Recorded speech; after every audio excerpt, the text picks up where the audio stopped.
Donc aujourd'hui, on va parler de la guerre en Ukraine qui malheureusement dure toujours.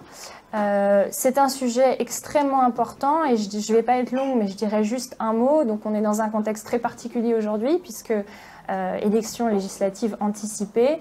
On a la constitution donc d'un front populaire avec les forces de gauche et force est de constater que c'est un programme qui se veut de rupture, mais il y a un point sur lequel il ne fait pas rupture, c'est bien sur cette question de la guerre en Ukraine. Puisqu'on a vu dans son programme qu'il rappelle de façon unilatérale l'agression russe en Ukraine et il est écrit noir sur blanc que cette alliance de partis va continuer les envois d'armes en soutien à l'Ukraine, qu'il consacre donc l'intangibilité des frontières en Ukraine. Pas un mot sur l'OTAN, pas un mot non plus sur la loi de programmation militaire qui a fait augmenter le budget militaire français de 40%. Et donc, pourtant, on a un programme qui veut défendre la paix. Et donc, on va voir avec Fabrice Garniron, justement, qui a fait ce livre sur Ukraine, les torts de l'Occident. C'est-à-dire, quelle est la responsabilité de l'Occident dans cette entrée en guerre russe en Ukraine. Donc, c'est le sujet de ton livre. Je vais te passer la parole tout de suite. Et peut-être, justement, tu pourras nous rappeler pourquoi, avant de présenter un peu le livre, mais on ne dira pas tout, hein, il faut l'acheter. Mais pourquoi tu as eu envie d'écrire ce livre? Pourquoi c'est important aujourd'hui?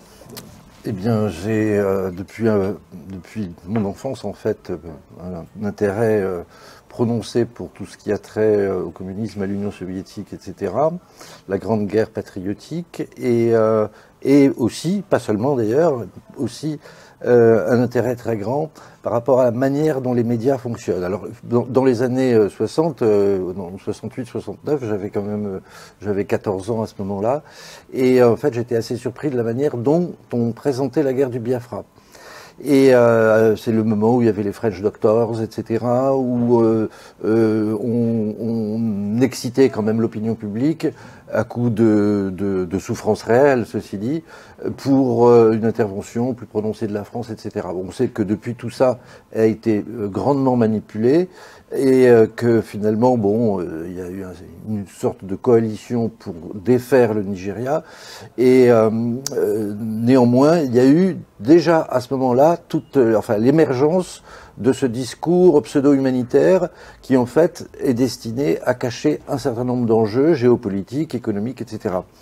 Donc effectivement, ça c'est quelque chose qui m'a marqué et je me suis donc toujours intéressé à la manière dont les médias, puisque c'est d'ailleurs comme ça que je voulais commencer, les médias formatent et font en sorte que l'opinion publique pense comme il convient qu'ils veulent la faire penser. Donc si tu veux, c'est quelque chose qui me passionne depuis très longtemps, avant même que j'ai 15 ans. Voilà.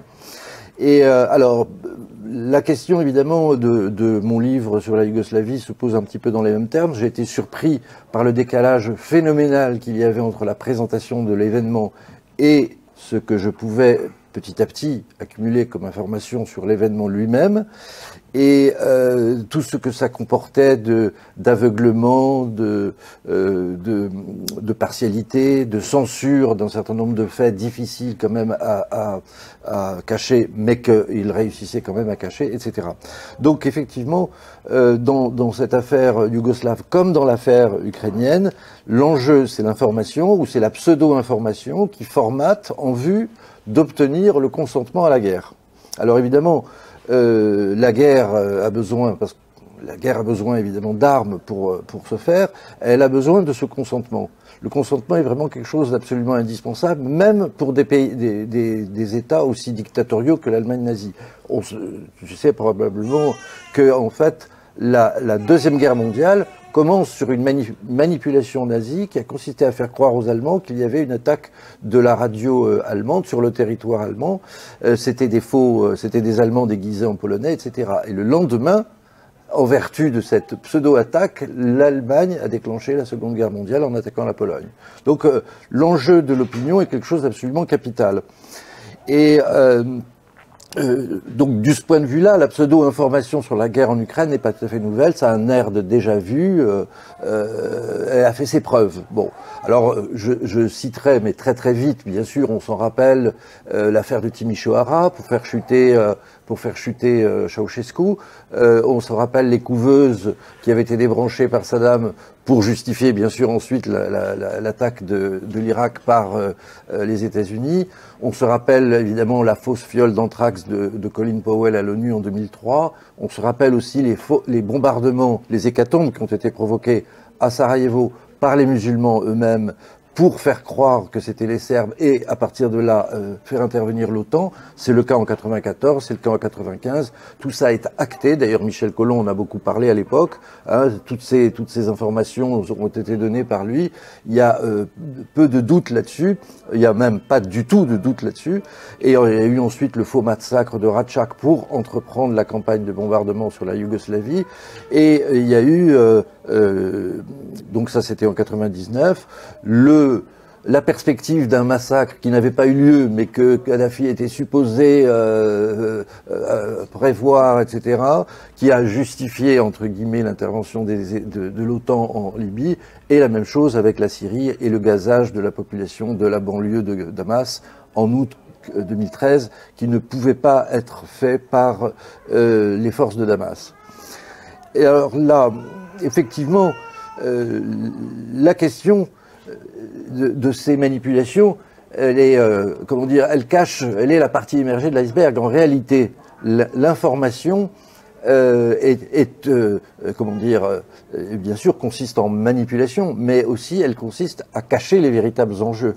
Elle hystérise l'opinion, elle barbarise l'ennemi, elle nous abreuve d'incantations autour des valeurs, etc., mais pour mieux cacher les enjeux réels et les pratiques criminelles du camp du bien.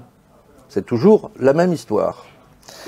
Alors, il y a eu, évidemment, dans cette affaire, parce que je dis que là, dans ce que je vois de ce que j'ai écrit, c'est toujours pour justifier auprès de l'opinion des guerres voulues par les États-Unis et qui sont le plus souvent, les États-Unis, suivis par leurs vassaux, c'est-à-dire, entre guillemets, nous, les Européens. Bon, il y a quelques exceptions, celle de 2003 avec Chirac et l'Allemagne.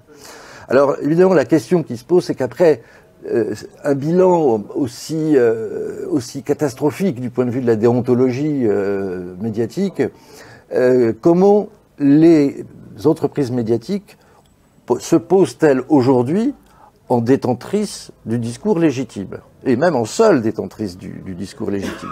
Comment ce miracle a-t-il pu se produire? Alors, là, je vais réactualiser, disons, un personnage un peu inattendu dans ce rôle, parce qu'il donne une explication. C'est le président des États-Unis, Eisenhower, qui, en 1961, après 2 mandats, et alors que Kennedy vient d'être élu contre Nixon, fait une allocution au peuple américain. Et c'est pas un hasard que Chomsky a contribué à la populariser, parce que c'est tout à fait extraordinaire. C'est-à-dire que, je vais vous lire ces 3 phrases, mais dans un premier temps, et j'ai lu l'intégralité de cette allocution, nous sommes en 1961, la Chine est communiste depuis 12 ans, l'URSS est là, elle a la bombe atomique depuis 1949, etc., etc. Eh bien, le président des États-Unis n'insiste en rien sur un danger extérieur. Il ne prononce pas le mot de communisme, il ne prononce pas le mot de Chine, ni celui d'Union soviétique. Le seul danger dont il parle est un danger interne aux États-Unis, le complexe militaro-industriel. Et il explique ce que c'est de la manière suivante. Dans les assemblées du gouvernement, nous devons donc nous garder de toute influence à justifier exercée par le complexe militaro-industriel. Le risque d'une désastreuse ascension d'un pouvoir illégitime existe. Nous ne devons jamais laisser le poids de cette combinaison mettre en danger nos libertés et nos processus démocratiques. Nous ne devrions jamais rien prendre pour argent comptant. Seule, et je continue, une petite interruption, seule une communauté de citoyens prompte à la réaction et bien informée pourra imposer à l'énorme machine industrielle et militaire de défendre des méthodes et des buts pacifiques. Voilà. Et évidemment, quand on voit ce qui est dit comparativement à l'information qui nous est donnée sur la guerre en Ukraine, il est difficile de ne pas faire de lien. Et qu'en est-il donc de ce danger du complexe militaro-industriel dénoncé de manière tout à fait étonnante par Ike, c'est-à-dire Eisenhower? Eh bien, ce complexe militaro-industriel a considérablement grossi. C'est-à-dire qu'il faut voir, il faut se rappeler que 40% des dépenses militaires mondiales sont le fait des États-Unis. Il faut aussi se rappeler que les 27 pays de l'Europe, plus la Chine, plus la Russie, ont un budget militaire très inférieur à celui des États-Unis, etc. Donc on a véritablement un budget militaire qui écrase, selon les années, les 10 premiers ou les 20 premiers États les plus puissants militairement de la planète. Donc quelque chose qui a manifestement considérablement augmenté depuis que Ike a fait ce discours. La deuxième chose, évidemment, c'est la soumission sous prétexte de protection de l'ensemble de l'Europe. Ça, c'est quelque chose qui n'existait pas en 1961, cette soumission. Bon, surtout que là, il y avait De Gaulle en France, mais enfin bon, la soumission de l'ensemble de l'Europe d'est en ouest, ou plutôt d'ouest en est, c'est quelque chose d'absolu. Il y a seulement la Suisse et l'Autriche.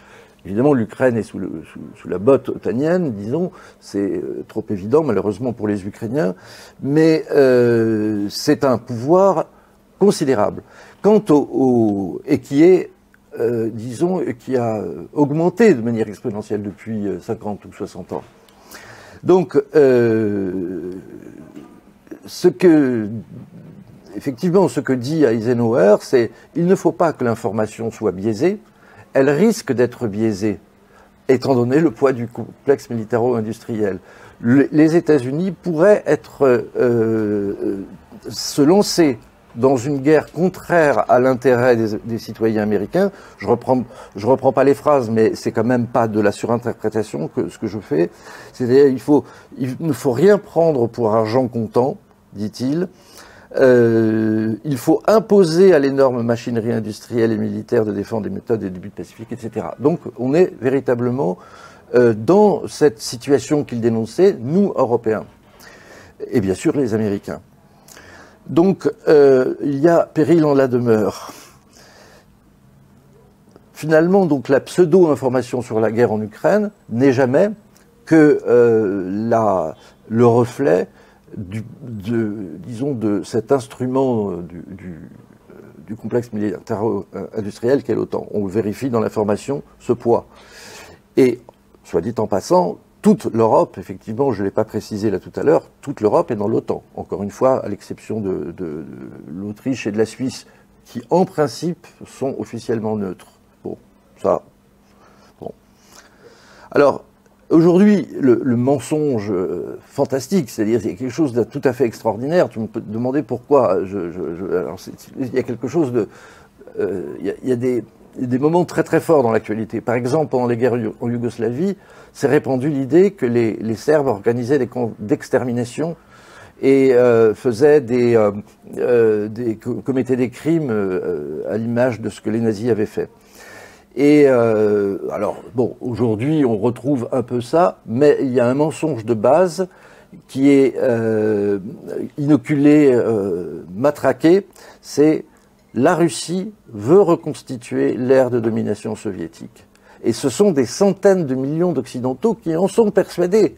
L'homme de la rue, comme le décideur, hein, Macron tient ce discours, on ne sait pas trop s'il y croit ou à quoi il croit, mais en tout cas, c'est ce qu'il dit. Et pour discuter parfois ou avoir des échos de points de vue de gens qui sont supposés être des huiles, il le pense. Donc c'est quelque chose de très très grave, parce que à partir du moment où on se persuade que l'autre veut ta peau, on peut faire des choses pas du tout sensées. Alors, la Russie est expansionniste. Bon, alors évidemment, le bellicisme, comme j'écris, le bellicisme occidental ne se donne pas comme tel. Il doit impérativement faire croire à une menace pour obtenir la légitimité nécessaire à ses objectifs d'agression. Voilà. Donc, première chose, on va examiner ce qu'il en est des intentions russes.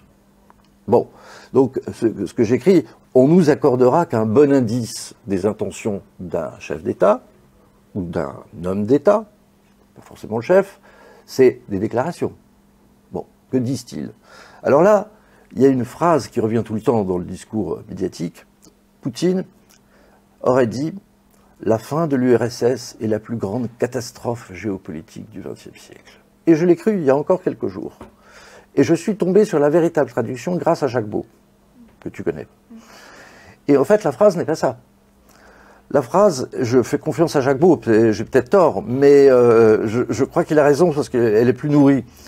Il dit, Poutine, il nous faut avant tout reconnaître que l'effondrement de l'Union soviétique a été un désastre géopolitique majeur du siècle. On peut l'admettre, surtout compte tenu de ce qu'il dit, qui est devenu un véritable drame pour la nation russe. Et effectivement, des dizaines de millions de Russes se sont retrouvés hors des frontières de la Fédération de Russie au moment du démembrement de l'Union soviétique. Voilà.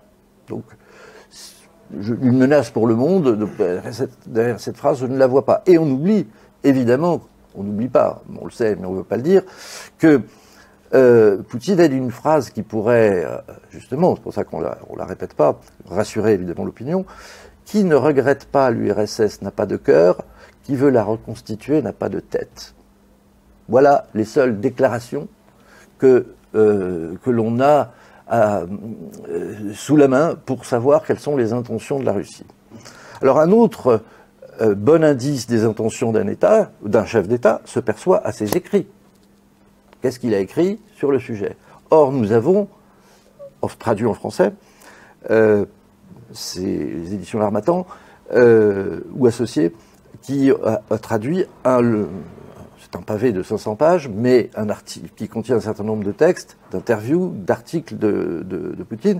Et dans l'un de ces textes, qui s'appelle « De l'unité historique des Russes et des Ukrainiens », on peut avoir une idée de ce qu'il souhaite pour la Russie, par exemple en envahissant l'Ukraine, prendre possession de ce pays, etc.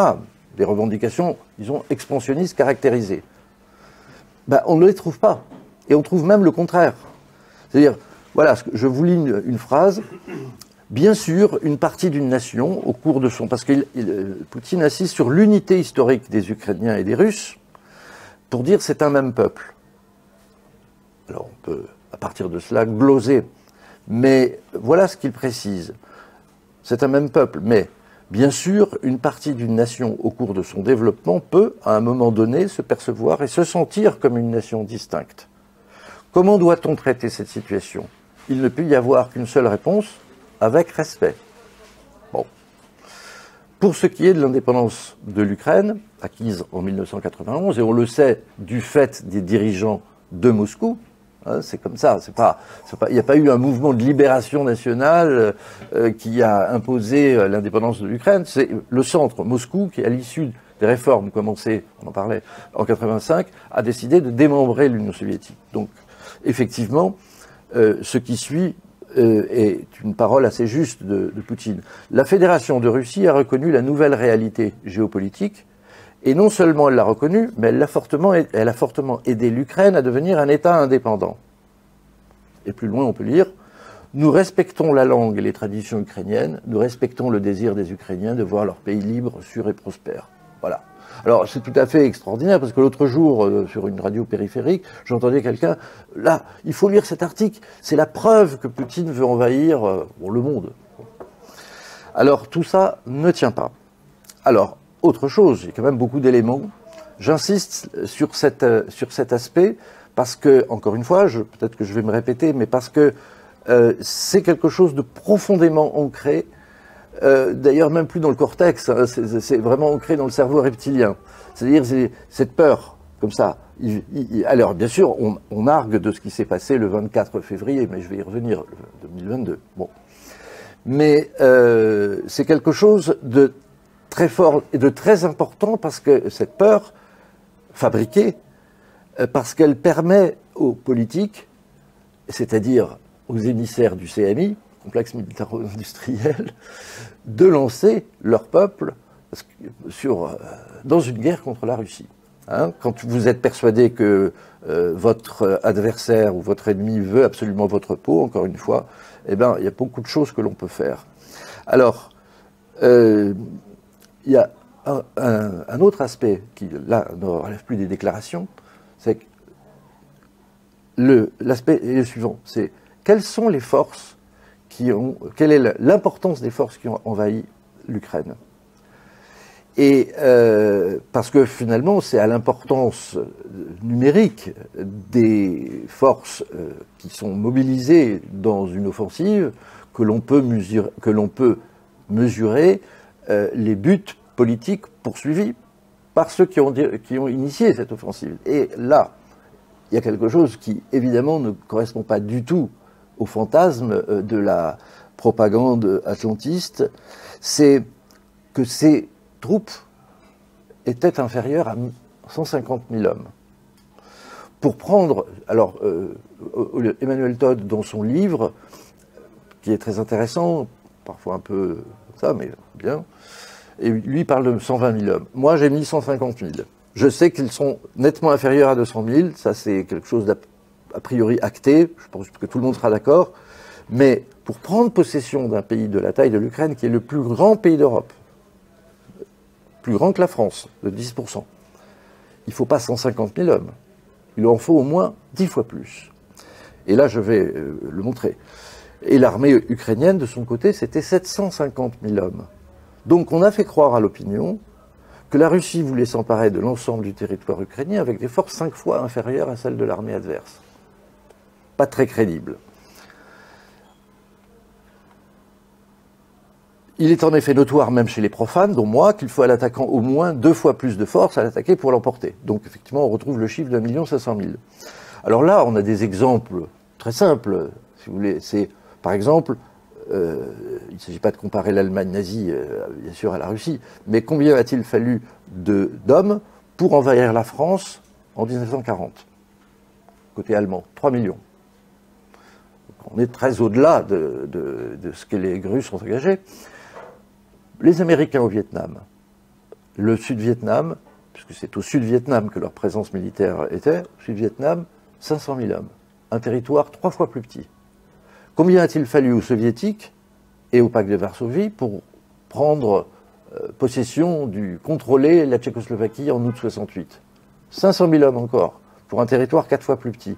Donc la thèse selon laquelle les Russes auraient lancé 150 000 hommes pour prendre possession du territoire ne tient absolument pas. Alors, il y a un autre élément qui est très intéressant, aussi, en tout cas j'espère, c'est, si vous voulez, c'est généralement à la fin d'un conflit, on a un traité, une capitulation, un texte. Ce texte établit ce que les protagonistes, ou le vainqueur en tout cas, voulaient. Alors, la guerre en Ukraine n'est pas terminée, certes, mais on a quand même un texte qui montre quels étaient les objectifs russes en Ukraine.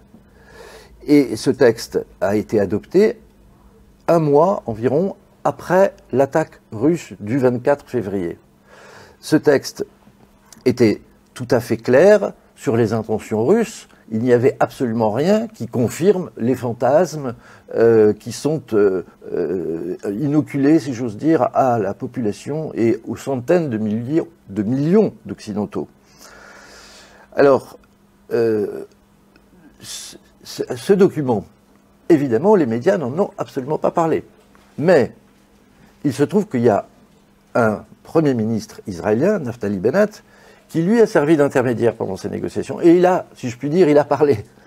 Et il a raconté que, d'abord, ce qui avait été l'objet d'un accord, l'accord, à ce moment-là, en avril, était neutralité de l'Ukraine, je reviendrai sur cette question, et retrait des troupes russes sur la frontière où elle se trouvait le 23 février, la veille.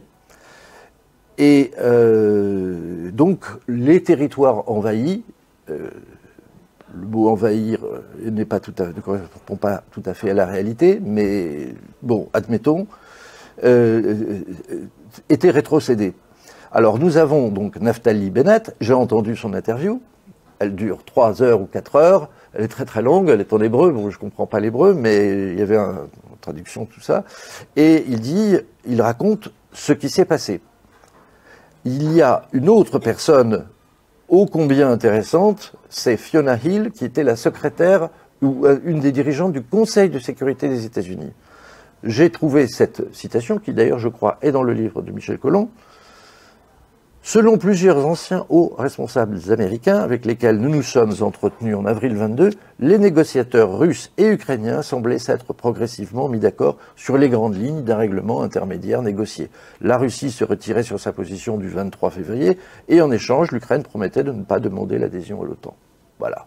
Donc là encore, rien dans ces éléments-là qui sont, disons, admis par des Occidentaux, c'est donc plutôt précieux, si vous voulez, ne montre une ambition de conquête de l'Ukraine.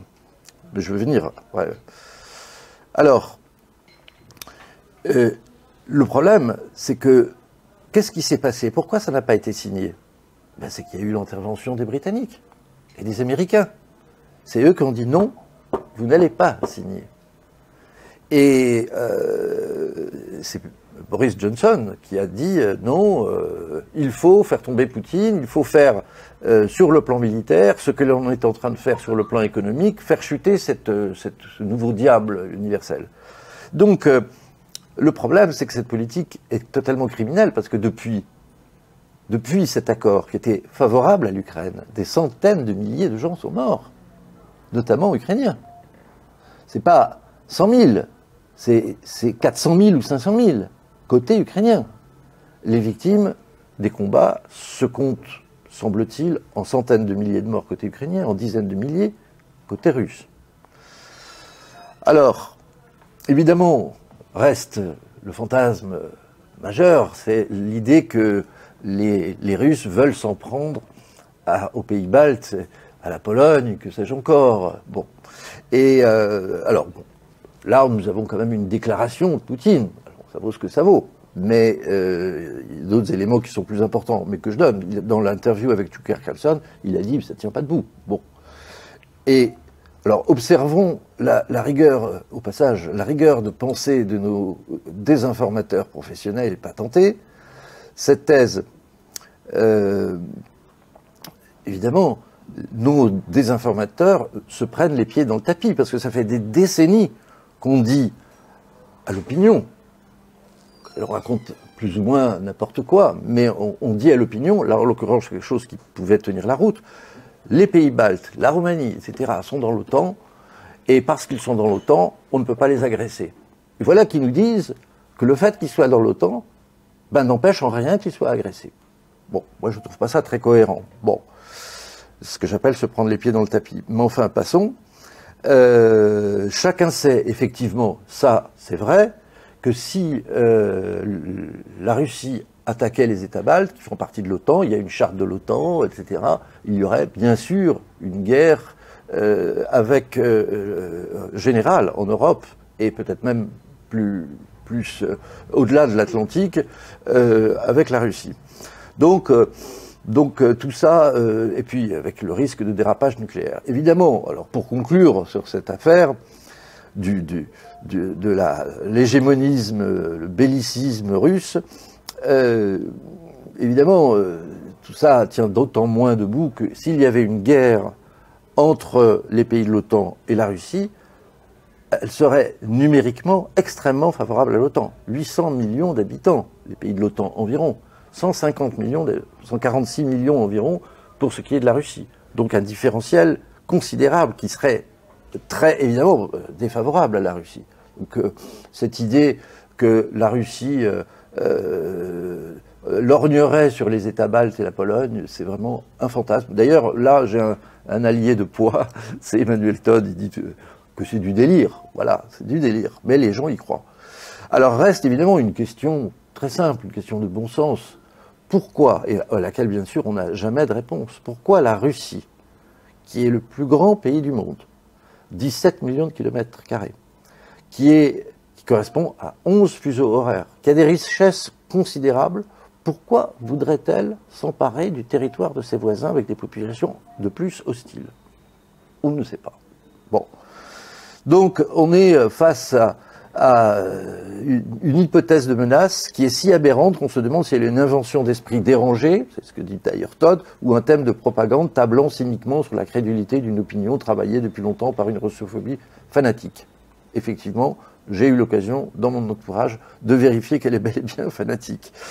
Bon, alors maintenant, la question, pour terminer ça, j'aurais mis une demi-heure, c'est bien. C'est pourquoi les Russes sont-ils entrés en Ukraine, évidemment. Bon, si c'est pas pour prendre possession de tout le pays, alors pourquoi?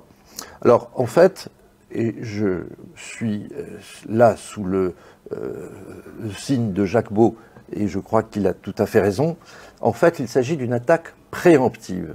C'est-à-dire que, à différencier d'une attaque préventive. Une attaque préemptive, c'est l'attaque que l'on fait quelques heures, 24 heures, avant que l'autre ne vous tombe dessus. C'est ça, préemptif. C'est pas préemptif. C'est-à-dire, c'est vraiment quelque chose qui est, j'attaque, mais dans l'heure qui suit, tu vas m'attaquer, disons, en gros. Préventif, c'est autre chose. C'est sur un temps beaucoup plus long, c'est plus de supputation, d'interprétation. Oui, celui-là, il va peut-être m'attaquer dans un an.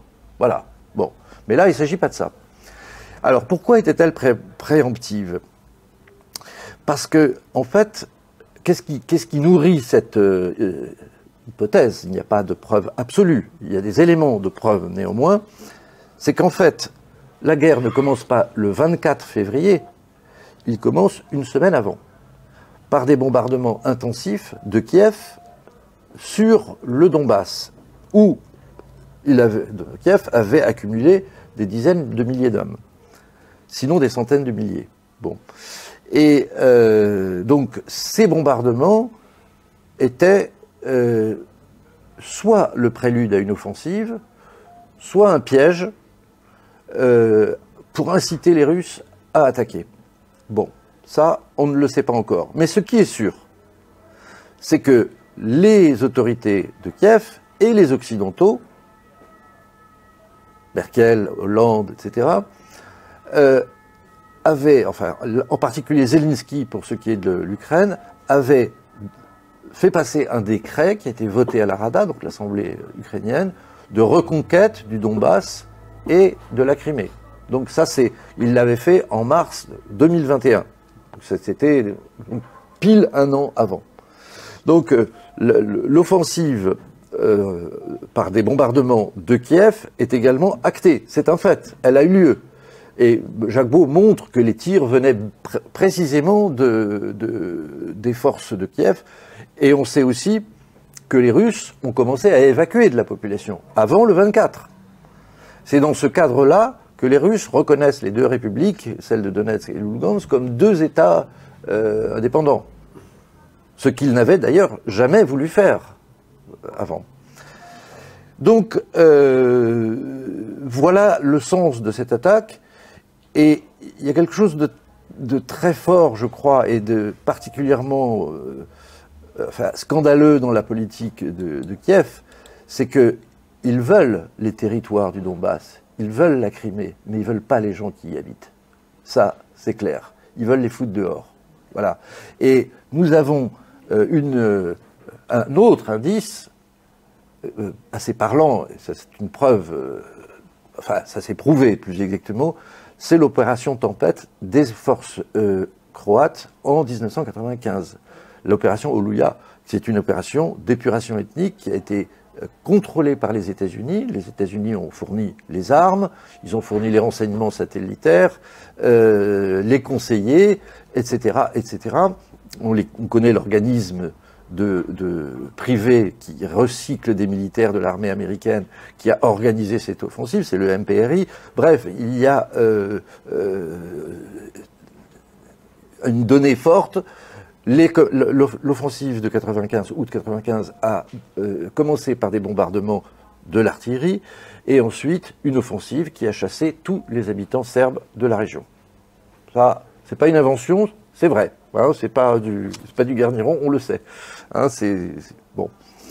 Alors, quant à la volonté d'épurer ethniquement les territoires, alors là, il y a beaucoup de déclarations de dirigeants ukrainiens qui disent qu'ils regrettent de ne pas avoir chassé les habitants. Enfin, dans le livre de Michel Collomb, on trouve plusieurs données importantes là-dessus. Alors, résumons, le danger de l'expansionnisme russe est un cas de bellicisme dans l'inversion accusatoire, si je puis dire. C'est-à-dire que on fait marcher les gens au pas en leur disant « vous voyez, vous êtes en danger ». Ce danger n'existe pas. Voilà. Alors,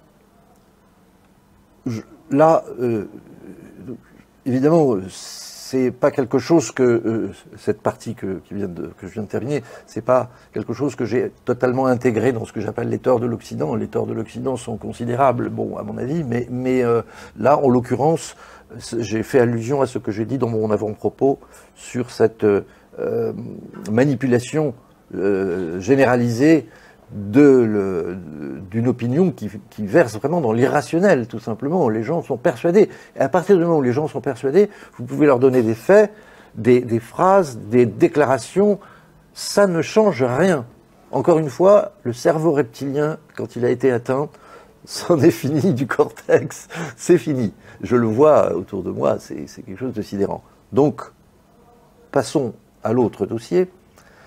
La première partie de mon livre, je l'ai appelé, ça va être beaucoup plus rapide, je l'ai appelé, la première partie, c'est, après l'avant-propos, l'OTAN, désengagement trahi à l'expansionnisme. Alors, effectivement, cette affaire ukrainienne ne commence pas le 24 février, déjà elle commence le 16. Bon. Et puis nous verrons qu'avant, elle commence en février aussi, mais en 2014. Et avant, eh bien, il y a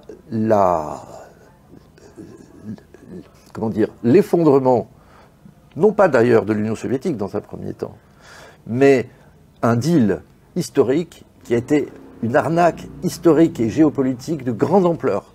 C'est-à-dire que les Américains, avec des gens qui n'étaient pas encore tout à fait leurs vassaux à l'époque, français, allemands, etc., les Américains ont... les Allemands, en particulier, Helmut Kohl, Dietrich Genscher, etc., ont promis à l'Union soviétique, c'était encore l'Union soviétique, qu'ils allaient,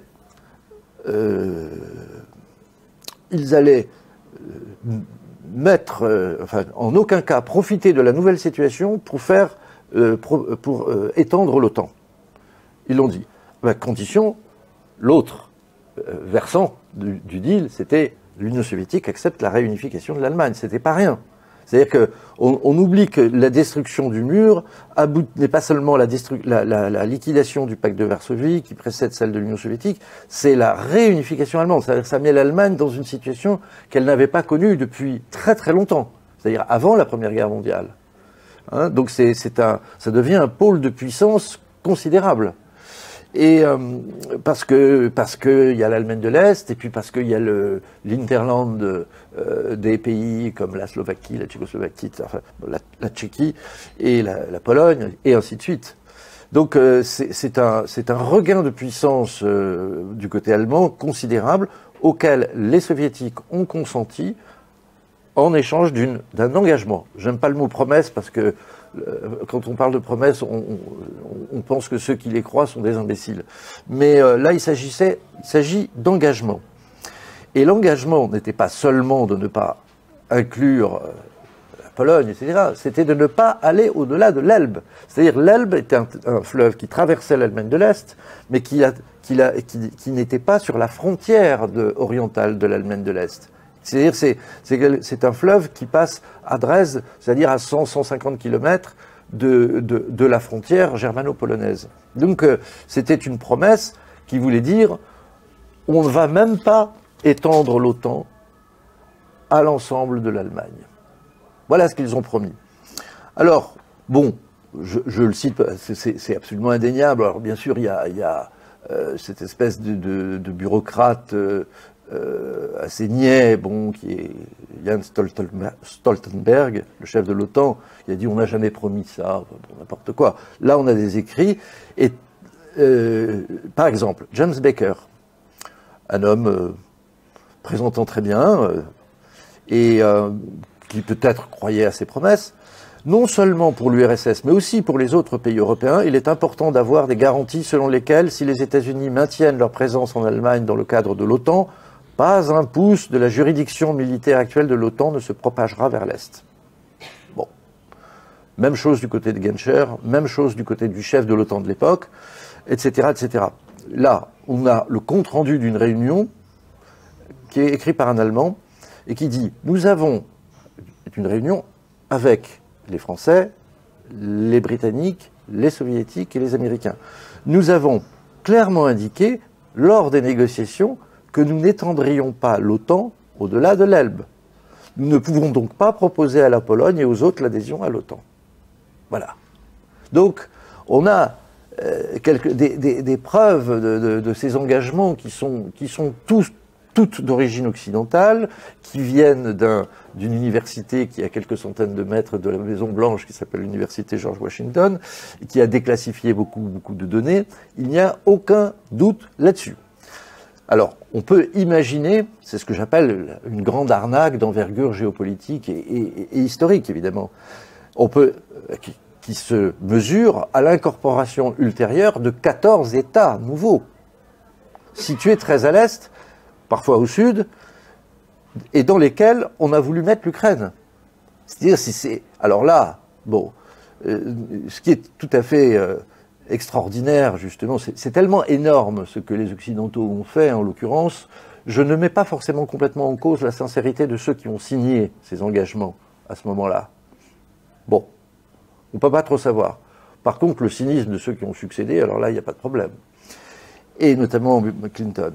Alors, ce qui est intéressant, et ce qui est complètement occulté, évidemment, par nos médias, c'est pas des médias d'information, évidemment, c'est autre chose, c'est que, en fait, aux États-Unis même, de grands hommes d'État, en tout cas des gens qui ont marqué l'histoire des États-Unis, étaient tout à fait contre l'incorporation de nouveaux États dans l'OTAN, et surtout de l'incorporation de l'Ukraine dans l'OTAN.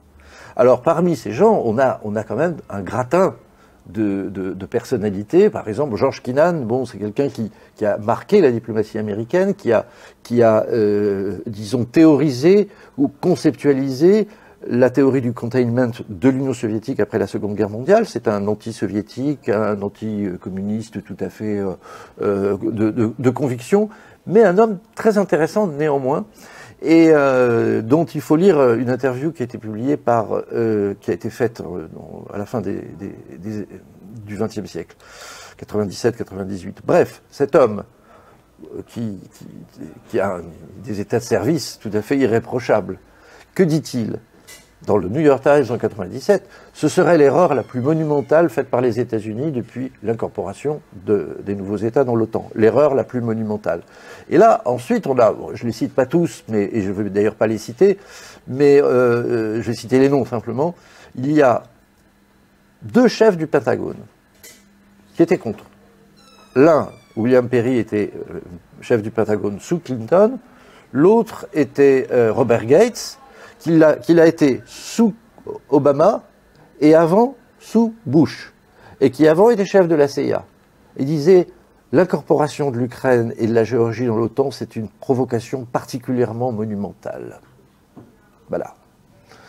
Et puis nous avons quand même le cas de Brzezinski, c'est-à-dire Brzezinski, c'est celui qui pense toute la stratégie anti-soviétique dans les années 70 et qui obtient finalement, malgré ce que dit, c'est pas Galis, mais Batis, mais bon, il faudra que je vérifie, mais enfin, en tout cas, il a fait livrer aux Moudjahidines des fusées Stinger que les soviétiques qui étaient soutenaient un régime communiste. Il a livré comment il s'appelle, c'est Brzezinski qui prend la décision de livrer ces missiles, et ces missiles ont fait beaucoup de mal aux Russes, ça c'est sûr. Hein. Alors, autre état de service du bonhomme, Brzezinski, c'est que quand les troupes nord-vietnamienne, ou vietnamienne à l'époque, c'est-à-dire en fin 78, ou janvier 79, décide de renverser le gouvernement de Phnom Penh, le gouvernement Khmer Rouge, Brzezinski n'est pas content du tout. Et il fait en sorte de continuer de soutenir les Khmer Rouges. Et notamment à l'ONU, où seul le représentant du soi-disant Kampuchéa démocratique, c'est-à-dire le représentant à l'ONU des Khmer Rouges, a été reconnu pendant des années et des années après par les États-Unis. Voilà. Donc, c'est un homme, on peut dire que c'est un dur, hein, si vous voulez, parce que pour lui, le renversement des Khmer Rouges correspondait à une extension de la zone d'influence soviétique. C'était pour ça qu'il n'était pas content. Il s'en fout du génocide, des exterminations qui ont eu lieu. Ça ne compte pas du tout. Et alors, je dis ça un peu pour rire, mais un certain Raoul Marc Génard, qui était un écrivain politique intéressant, bon, je crois, il a écrit un article qui était dans Mediapart, où il rappelle d'ailleurs tout ça, et qui a d'ailleurs travaillé au Cambodge comme fonctionnaire de l'ONU. Quand Brzezinski est mort, il a dit « disparition d'une nuisance ». Je donne les références, bien sûr. Alors, le problème avec cette expansion de l'OTAN, et ça, Jacques Beau le dit, je crois il est assez convaincant, c'est que, bien sûr, on peut dire chaque pays a le droit de décider librement qui va le défendre s'il est attaqué. Ça, on peut l'admettre. D'ailleurs, Poutine a fait ce fameux discours à Munich en 2007, c'est-à-dire 3 ans après l'incorporation des États baltes et de la Roumanie, et 8 ans après l'incorporation de la Pologne, la Hongrie et la République tchèque. Donc, ils n'ont pas trop protesté, les Russes. Mais par contre, il y a quelque chose qui est là vraiment très grave, c'est ce que les Américains font de l'alliance militaire avec les pays qui leur sont assujettis. C'est-à-dire qu'ils profitent de la suggestion des États faibles, c'est même pas des vassaux, c'est bon, passons, mais évidemment, s'ils décident la moindre chose, les autres n'ont pas le choix. Bon. Et donc, les Américains ont décidé, en 2002, de sortir d'un traité qui avait été signé du temps de l'Union soviétique, si je ne me trompe, entre les Américains et les Soviétiques. Le traité ABM, le traité anti-balistique missiles. Et ce traité limitait l'utilisation des missiles balistiques, anti-balistiques justement, à un certain nombre de lieux, notamment les capitales, etc. Les Américains sortent de ce traité. Si bien qu'ils peuvent faire ce qu'ils veulent. Ils ne violent pas le traité. Mais ils n'installent pas leurs fusées antibalistiques à Washington ou à New York. Ils les installent en Roumanie. Et les installent en Pologne. C'est ça qui les a vraiment énervés, les Russes. Parce qu'en fait, finalement, c'est là-dessus que je termine ce passage, c'est que les Américains ont mis les Russes dans la situation où eux, Américains, ne voulaient pas être en 62. C'est tout simple. Voilà. Donc c'est vraiment une série de provocations, mais de comportements, mais insensés, je veux dire, et dénoncés justement par un certain nombre de gens, comme ceux auxquels j'ai fait allusion aux États-Unis. Voilà.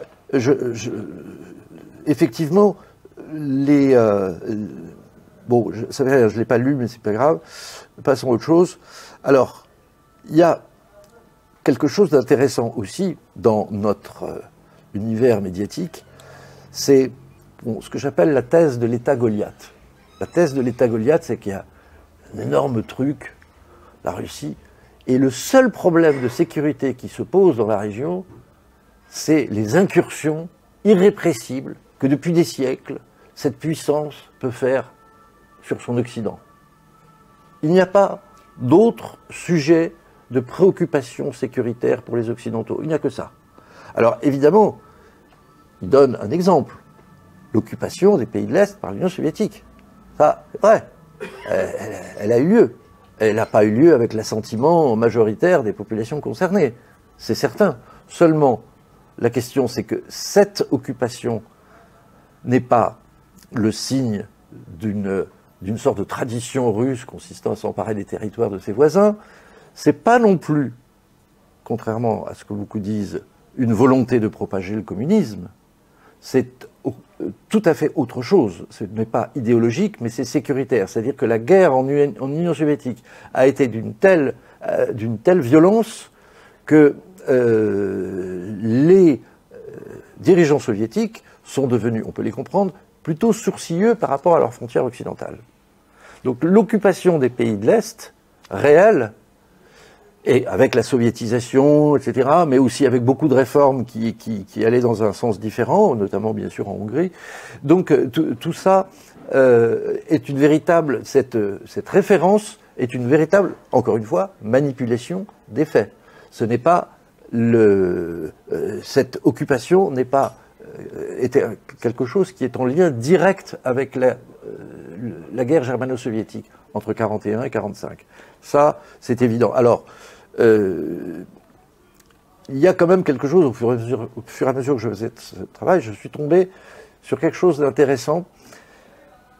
Je vais vous dire tout de suite quoi, qui était, est-ce que les Occidentaux n'auraient pas une certaine responsabilité dans la division de l'Europe? Eh bien, j'ai trouvé une réponse qui était positive, qui était celle de Georges Kennan, le diplomate auquel je faisais allusion tout à l'heure. Lui dit, j'ai fait une longue note dans mon livre là-dessus, il dit qu'il était contre l'incorporation de l'Allemagne dans l'OTAN. Or, cette incorporation a eu lieu en 1955.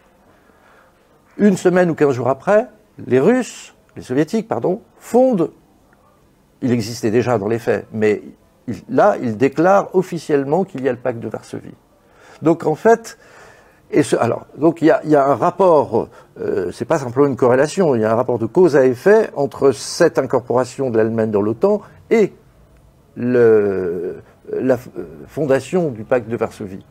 Et que dit Georges Kennan, lui, l'anti-soviétique, l'anti-communiste, etc., mais un homme intelligent, quand même, est très intelligent, et il dit qu'il était contre, parce que cela risquait de fossiliser une division de l'Europe, contre l'incorporation de l'Allemagne dans l'OTAN.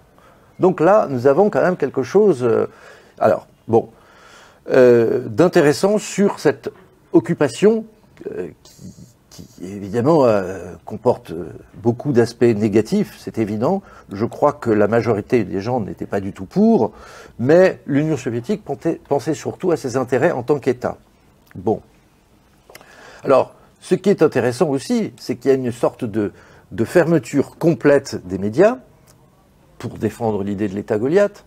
L'État Goliath a-t-il été agressé? Ben non, jamais. Mais en fait, si on regarde l'histoire, il l'a été très très souvent. D'ailleurs, j'ai été surpris, par exemple, de voir qu'au début du XVIIe siècle, vers 1615 par là, les Polonais ont pris Moscou. Et évidemment, bon, là, je n'ai pas été surpris, mais il y a quand même au XIXe siècle 2 offensives qui viennent de l'Ouest, celle bien sûr de Napoléon, et aussi la guerre de Crimée avec son neveu Napoléon III, et avec les Anglais et l'Empire ottoman. Donc ça fait quand même 2 guerres qui ont été sévères, très sévères, avec l'incendie de Moscou, et puis Sébastopol après dans la Deuxième Guerre. Alors maintenant, voyons le XXe siècle, c'est pas mal non plus. Et le XXe siècle, c'est bien sûr la Première Guerre mondiale. Les Allemands prennent possession de toute l'Ukraine. Bon, ou peu s'en faut. Deuxièmement, quand ils perdent, à partir de 18, les Polonais, donc deuxième offensive, les Polonais prennent Kiev en 1920. Quand même un fait. Bon. Ensuite, pendant la guerre civile, les Occidentaux forment une coalition de 19 États. Et ils débarquent des centaines de milliers d'hommes. C'est quand même pas mal. Je pense que j'oublie rien, sans parler bien sûr, des débarquements à Vladivostok, de Japonais, d'Américains, etc. Bon, mais ça, c'est l'Est. Bon. Donc, évidemment, il y a la Grande Guerre patriotique et le pacte germano-soviétique, pas le pacte, la guerre germano-soviétique qui succède au pacte, et qui est la guerre la plus destructrice, non seulement de l'histoire russe, mais de l'histoire tout court. C'est quelque chose d'énorme, ce qui s'est passé. Donc, bilan évidemment terrifiant, 27 millions de morts, soit près de 90% du total des pertes alliées en Europe. Mais il ne faut pas inviter la Russie aussi. Bon, passons. Alors, donc, je crois que ce modeste bilan historique donne une certaine légitimité aux préoccupations russes en matière de sécurité. Et à chaque fois qu'un occidental va en Chine récemment pour se mettre dans la poche son président, son chef du parti, etc., à chaque fois on lui dit la même chose. Il y a des préoccupations de sécurité, il faut en tenir compte. Tenir compte des uns et des autres. Mais ça, non. Donc, pour faire progresser l'OTAN, ils ont systématiquement, les médias, les occidentaux, traité de la question de la sécurité dans l'Est européen de manière unilatérale, alors elle aurait dû l'être de manière globale. Et évidemment, là encore, on vérifie la complémentarité de la logique de l'OTAN, s'étendre au maximum vers la frontière russe et la présentation médiatique. Donc comme ça, comme toujours. Alors là, il me reste combien de temps? Peut-être qu'il faudrait faire encore un quart d'heure, 20 minutes. Oui, d'accord. Et puis on passe aux questions. Alors, oui. Alors, il y a un aspect bon, je vais peut-être écourter ça, parce que en fait, pour faire une guerre, il faut des armes et il faut beaucoup de fantasmes qui sont nourris par la désinformation ou la pseudo-information, etc., la propagande. Alors, il y a quand même une autre thématique. Alors ça, c'est vraiment... Là, je crois quand même on est à un certain niveau de cynisme tout à fait extraordinaire de la part des Occidentaux.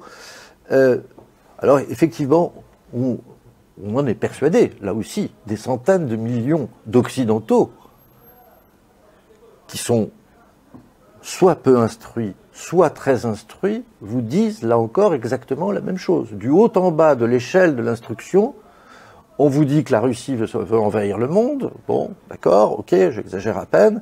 Et on vous dit une autre chose. La guerre en Ukraine, c'est le combat des vertueuses démocraties contre l'indécrottable autocratie russe. Bon. Alors, quand on voit les méthodes qui ont été utilisées pour justement prendre le pouvoir et prendre possession de l'Ukraine, c'est voilà ce qui peut me donner envie d'écrire un livre. Donc, effectivement, il y a peu de confirmation dans les faits de cette narration un peu du genre conte de fées. Aucun rapport. Bon. Et les Occidentaux ont fait un putsch. C'est-à-dire qu'il y a eu un putsch. Par définition, un putsch, c'est une action antidémocratique. Et c'est une action qui, quand ce putsch est contrôlé par une puissance ou des puissances étrangères, met fin à la souveraineté de l'État en question, évidemment, par définition. Et c'est comme ça que le pouvoir a été pris à Kiev le 20 février 2014. Et de la manière la plus sale qu'on puisse imaginer. C'est-à-dire qu'en fait, c'est une méthode de l'OTAN qui a été utilisée beaucoup en Yougoslavie.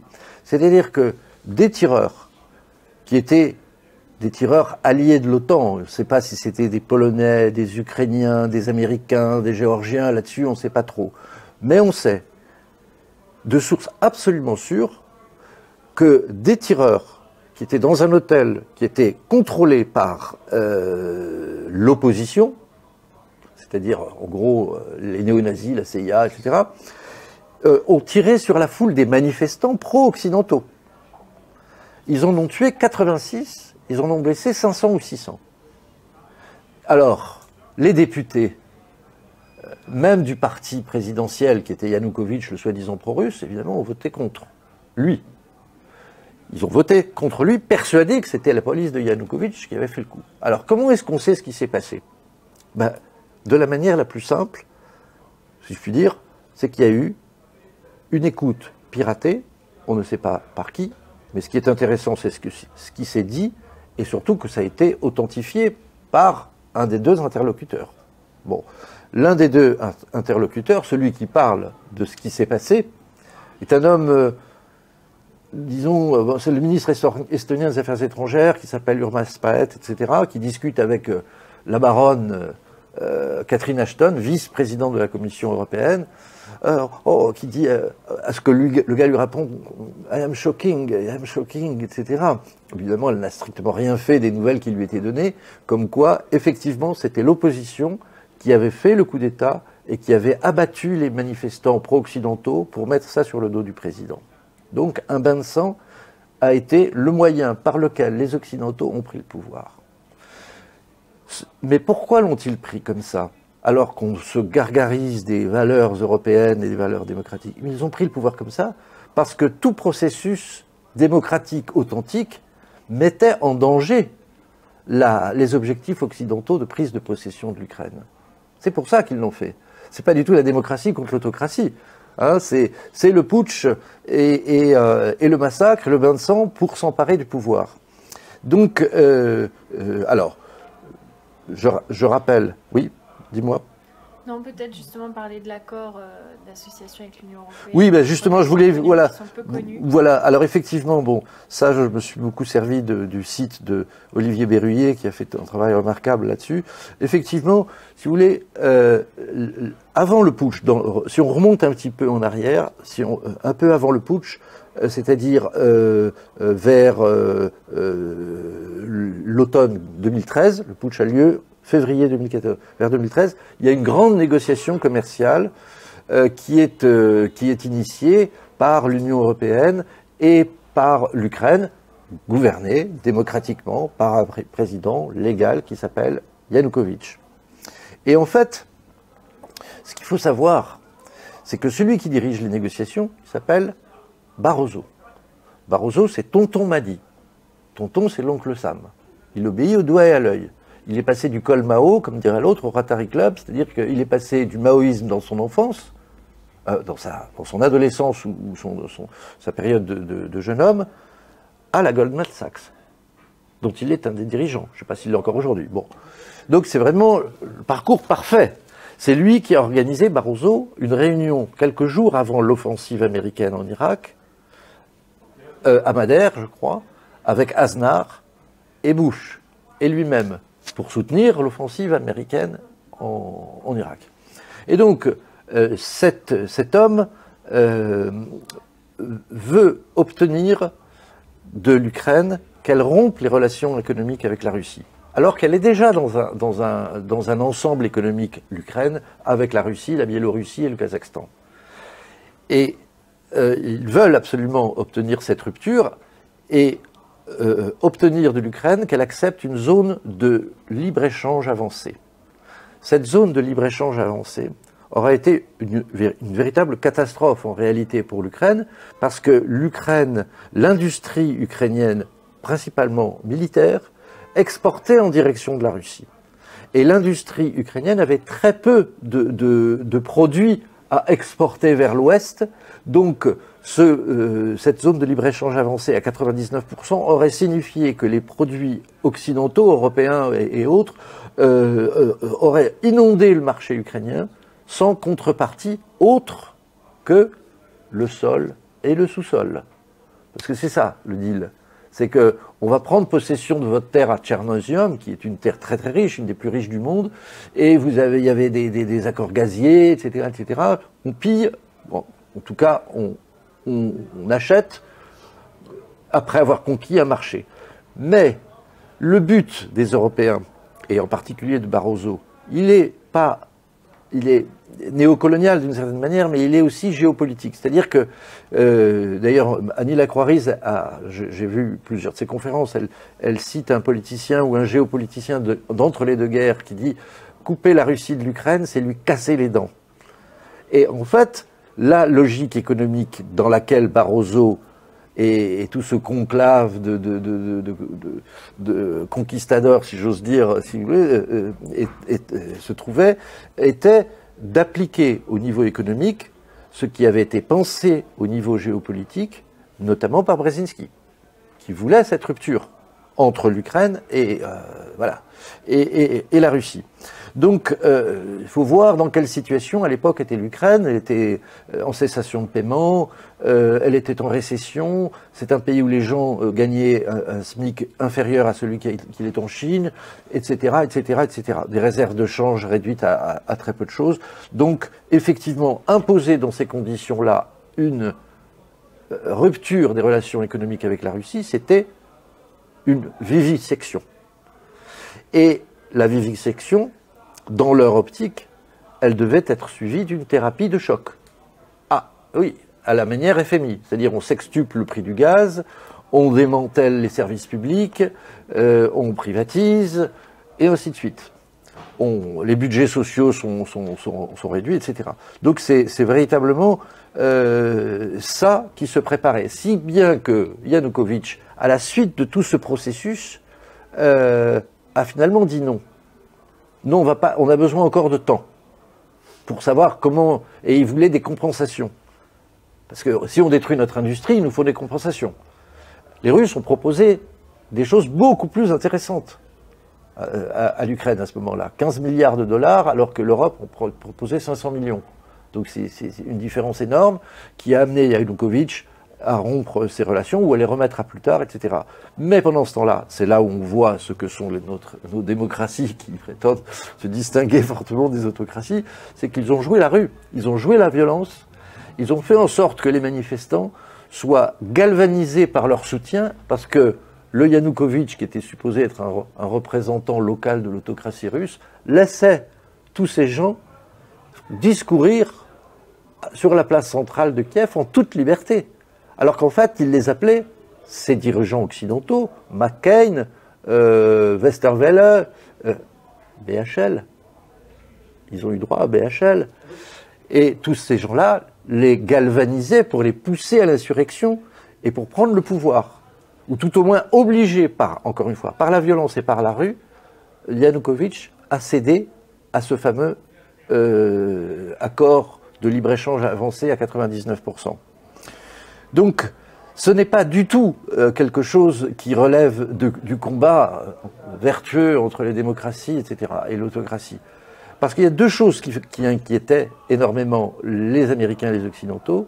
C'est que, d'abord, majoritairement, les Ukrainiens sont pour Yanukovych. C'est-à-dire qu'il y a des sondages occidentaux que donne Olivier Berruyer montrent que la majeure partie 48% contre 35% des Ukrainiens soutenaient Yanukovych dans son bras de fer avec l'Union européenne. Voilà. Et après, il y a eu d'autres sondages qui le confirmaient. Mais ensuite, il y a beaucoup plus inquiétant pour les Occidentaux, c'est qu'en fait, le peuple ukrainien ne voulait pas de l'OTAN. Là, on a un sondage et on a des chiffres, des scores électoraux faits par 2 partisans de l'OTAN en Ukraine en 2010. Ils sont au quart de poil identique, 12%. 12% des Ukrainiens veulent l'incorporation dans l'OTAN. Donc ça, c'est quelque chose que les Occidentaux, évidemment, ne voulaient pas, et c'est pour ça qu'ils ont eu recours à la violence, au coup d'État, au massacre sous faux drapeau, et à l'alliance, bien sûr, avec le nazisme ukrainien. Voilà, parce qu'il leur faut des hommes de main, il faut des hommes sur place, hein, et des durs. Ce sur quoi je veux insister, peut-être que ça pourra suffire, c'est la spécificité de la Shoah en Ukraine. C'est-à-dire que la Shoah en Ukraine, en fait, la Shoah commence en Ukraine. Elle n'a pas commencé en Pologne, malgré la présence, l'occupation allemande. Et elle est monstrueuse. C'est-à-dire c'est quelque chose qui pouvait traumatiser même les bourreaux. Même les bourreaux se sentaient mal, parfois. Hein. Et donc, les Allemands déléguaient les tâches d'extermination, c'est-à-dire c'est des centaines de milliers d'enfants qui ont été tués, par exemple. Tuer des enfants, même un bourreau, ça ne doit pas être évident. Bon. Et donc, j'ai rappelé, parce qu'on connaît souvent l'extermination des 34 000 juifs de Kiev, à Babi-Yar, mais ce que l'on ne dit pas assez, à mon avis, c'est que ça a été, comment dire, à l'image de tout ce qui s'est passé dans l'Ukraine occupée par l'Allemagne. C'est-à-dire, c'est une c'est une destruction inimaginable, c'est-à-dire en quelques mois, plus d'1 million de Juifs ont été exterminés. Et ensuite, il y a eu les exterminations de Polonais. Pendant toutes ces exterminations-là, bien sûr, les exterminations d'opposants, de toutes sortes de gens qui pouvaient, évidemment, on a affaire. Alors, la question, c'est que là, qui est, comment dire, essentielle, c'est que les gens qui ont perpétré cette extermination sont devenus des héros nationaux. C'est-à-dire, là, je donnerai simplement l'exemple de Chouchevitch. Chouchevitch est un homme qui a été tué par les Soviétiques en 1950 dans un affrontement avec le NKVD. Mais lui a participé, donc ça a suffi aux autorités de Kiev en 2007 pour en faire un héros de l'Ukraine. Mais il a participé au pogrom de Lviv, il a participé à la mort des 34 000 gens à Babillard, il a participé aux Einsatzgruppen, il a participé, il a commandité aussi les massacres de Polonais en 1943. Voilà. Donc là, c'est quelque chose, c'est-à-dire que c'est la présence du nazisme en Ukraine, c'est quelque chose de très très fort. Ce sont des bas-reliefs, des statues, des plaques commémoratives, des noms d'écoles, des noms de rues, des stations de métro, tout ça qui honore la mémoire de ceux-là. C'est-à-dire c'est quelque chose d'incroyable. Et donc je dis là je vais conclure par ça, je dis dans mon avant-propos, parce qu'il y a une terrible indifférence à ce phénomène, c'est-à-dire un État se définit au présent à travers les figures du passé qui l'honorent. Hein, en France, c'est Manouchian, bon, je dis bon parce que c'est Macron qui a fait ça, bon, il y a un calcul politique, mais enfin bon, Manouchian, très bien, Simone Veil, etc. C'est pas Doriot, DA ou la LVF. La France ne serait plus la France si on faisait ça. Donc des millions d'Ukrainiens ne peuvent pas se reconnaître dans un État qui fait ça. Et c'est pourtant ce qui se passe. Et donc les Occidentaux soutiennent cet État. Ils le savent et ils ont besoin d'hommes de main. C'est d'eux qu'ils se servent cyniquement. Merci beaucoup Fabrice.